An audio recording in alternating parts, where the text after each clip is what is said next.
friends, how to combat facial bloating. Some tips and tricks. You can splash cold water or use ice on your face, which will reduce the puffiness and will give you a nice glow. Use cold tea bags on your eyelids, that will also reduce the puffiness. What is important is to introduce exercise into your routine. Exercise, yoga, trampoline, which can stimulate your lymphatics. Use a roller, which will help with hydration as well as improve lymphatics of your face. Make sure you don't have any medical condition which causes puffiness of the face. Have a balanced diet. Reduce salt intake in your lifestyle, and that can help combat bloating.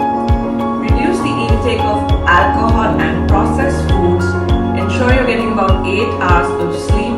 Elevating your head when you're sleeping can also help. Try all these and have a nice